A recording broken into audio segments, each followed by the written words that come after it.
Créer un fonds national de réparation au profit des victimes des violences sexuelles, c'est tout l'enjeu de la table ronde inclusive ouverte ce mercredi à Kinshasa, Fleuve Congo Hôtel. Des intelligences venues de plusieurs horizons vont réfléchir sur la formulation d'une politique nationale de réparation efficace de ces victimes. Le chef de l'État Félix Antoine Tshisekedi Tshilombo, accompagné de son épouse, la distinguée première dame Denise Nyakeru, qui en est la principale initiatrice, a tenu à honorer personnellement les victimes des violences sexuelles. C'est l'occasion pour l'épouse du chef de l'État, en tant que championne des Nations Unies, de faire un plaidoyer pour la prévention des violences sexuelles liées au conflit. Nous sommes présents aujourd'hui à ces assises pour tenter de comprendre ce que veulent les survivants des violences sexuelles et d'autres crimes graves commis en RDC. Car rien ne peut être fait pour eux sans eux.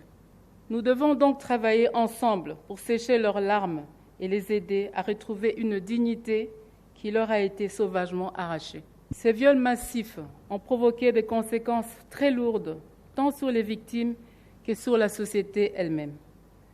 Ces crimes ont laissé des traces physiques, psychologiques, sociales et sociétales sur les victimes qui ont fièrement décidé de s'appeler survivantes et survivants.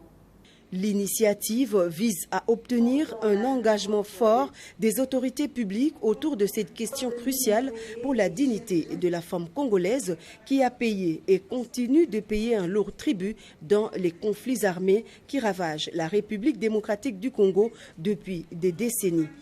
Le chef de l'État, Félix Antoine Tshisekedi Tshilombo, salue la tenue de cette table ronde inclusive et rassure de la détermination du gouvernement et des autres institutions concernées à faire de la mise en œuvre des fonds en faveur des victimes des violences sexuelles une priorité. La République démocratique du Congo subit depuis plus de 2 décennies les affres des conflits armés qui drainent avec eux leur lot de désolation et de méfaits. La question de la responsabilité des crimes de violence sexuelle commis en République démocratique du Congo reste au centre des préoccupations majeures au niveau tant national qu'international.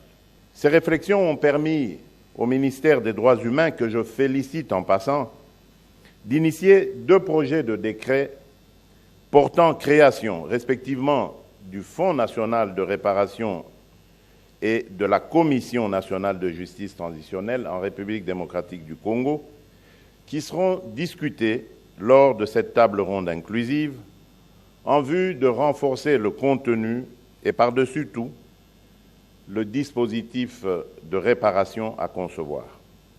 J'invite chaque acteur impliqué à jouer pleinement et efficacement son rôle en formulant des stratégies innovantes en vue de la constitution d'un agenda commun assorti de solutions politiques acceptées qui aura pour but, notamment, de démontrer qu'il est encore possible de mettre en œuvre des mécanismes de réparation qui tiennent aussi compte de nos réalités socio-culturelles.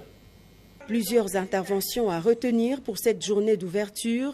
Les survivantes des violences sexuelles représentées par Madame Tatiana Moukanire qui a martelé sur la réparation car pour les victimes dont elle a porté la voix devant le couple présidentiel, elle est l'un des plus forts remèdes pour adoucir la douleur et l'humiliation qui les caractérisent depuis des années. Une autre allocution, c'est celle du prix Nobel de la paix intervenant par visioconférence.